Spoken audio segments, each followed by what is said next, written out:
Planning agencies हल्ली एकत्र काम करून आपण वेगळ्या प्रोजेक्ट्सना गती देत आहोत. हे सगळं होत असताना आपल्याला हे पण माहिती आहे की गेले 3-4 महिने प्री मॉन्सून वर्क्स जे आहेत त्याच्यावर आपण फोकस करत आहोत. एक मोठा भाग ह्या प्री मॉन्सून वर्क्सचा हाच असतो की इन्फ्रास्ट्रक्चर वर्क सगळी जी आहेत ती 31 मे पर्यंत किंवा 5 जूनपर्यंत ही क्लोज व्हावी.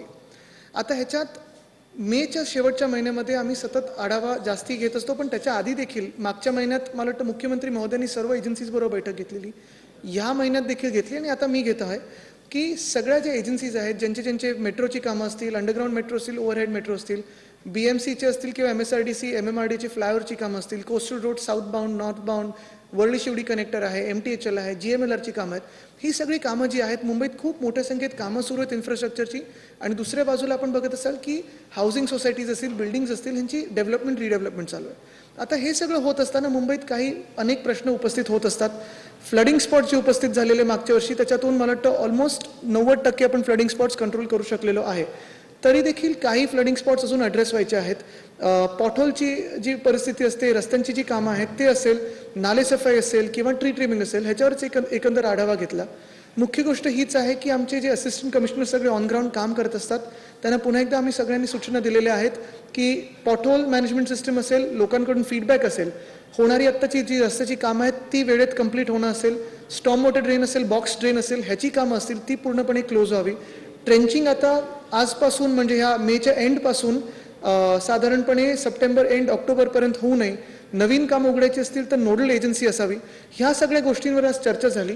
एकंदरच मुंबईची तयारी आणि ह्यावेळी अशी आशा आहे की आम्हाला आणि आपल्याला हिंदमाताला जावं लागणार नाही, ह्याचं देखील आम्ही आज थोडी चर्चा केली.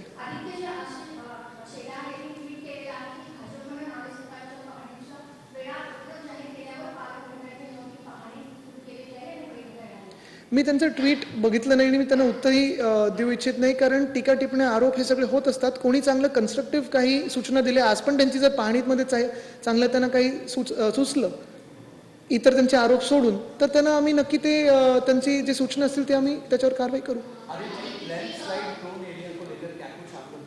लैंडस्लाइड प्रोन एरियाज़ ये मुंबई में काफ़ी सारे अभी भी है.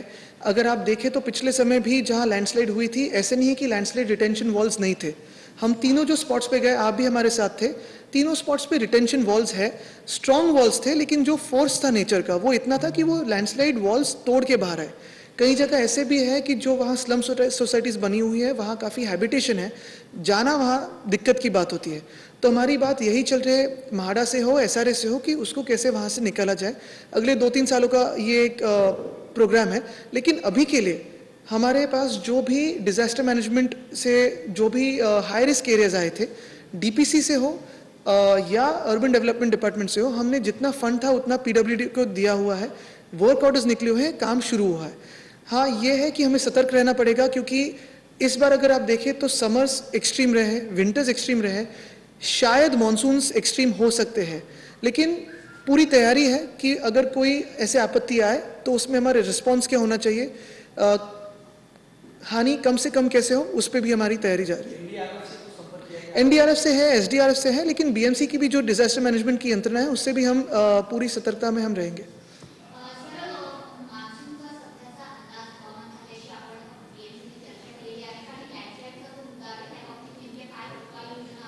नाही, लँडस्लाइड्स आपण बघितलं असेल मागच्या वेळी पण ज्या डोंगरी भाग आहेत मुंबईतले, तिथे मागच्या वेळी जे तिन्ही स्पॉट्स होते लँडस्लाइडचे, तिथे भिंत असूनही ती भिंत फोडून त्या वेगाने पाणी आलेलं, म्हणजे जे काही फ्युरी ऑफ नेचर ज्याला बोलतो ते कधी कधी आपण थांबू शकत नाही आणि आपल्याला पकडूनच चालायला लागेल. ह्याच्यात एकच उपाययोजना आपण करू शकतो की तिकडचे जे सगळ्या झोपडपट्ट्या आहेत किंवा इन्फॉर्मल होम्स आहेत त्यांना कुठे पुढे फॉर्मल होम्समध्ये आणू शकतो, त्याच्यावर आपलं काम सुरू आहे.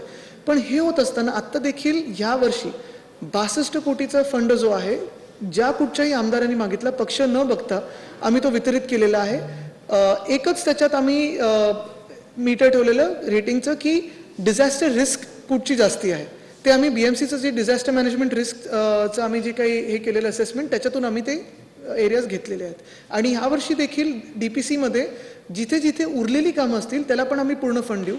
रिटेनिंग वॉल्स हा एक उपाय झाला, पण ह्याला पुढचा उपाय हाच आहे की जे काही कॉन्टूर्स आहेत ते ओपन करून घ्यायचे, फ्लो त्याचा निचरा पाण्याचा नीट ठेवावा आणि त्याच्यावर आम्ही काम सुरू केलेलं आहे.